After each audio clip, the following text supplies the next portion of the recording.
I'm Howard Bascom from Kansas City.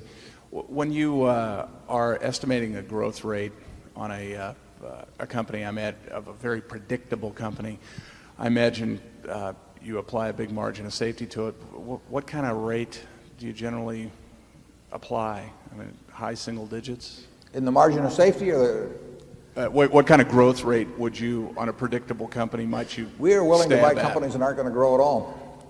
Okay. Assuming we get enough for our money when we do it. So we are not looking. We are looking at projecting numbers out as to what kind of cash we think we'll get back over time. But would you rather have a savings? If you're going to put $1 million in a savings account, would you rather have something that paid you 10% a year and never changed, or would you rather have something that paid you 2% a year and increased to 10% a year? Well, you can work out the math to answer those questions, but you can certainly have a situation where there's absolutely no growth in the business, and it's a much better investment than some company that's going to grow at very substantial rates, particularly if they're going to need capital in order to grow.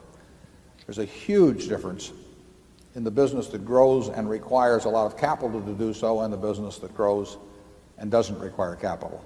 And I would say that generally financial analysts do not give adequate weight to the difference in those. In fact, it's amazing how little attention is paid to that. Believe me, if you're investing, you should pay a lot of attention to it. Charlie? I agree with that, but it's fairly simple, but it's not so simple. It can all be explained in one sentence.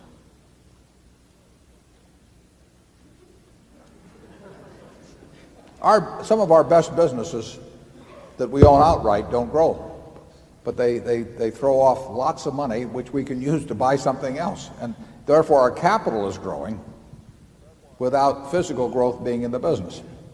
And we are much better off being in that kind of a situation than being in some business that itself is growing, but it takes up all the money in order to grow and doesn't produce that high returns as we go along. A lot of managements don't understand that very well, actually. Zone 1.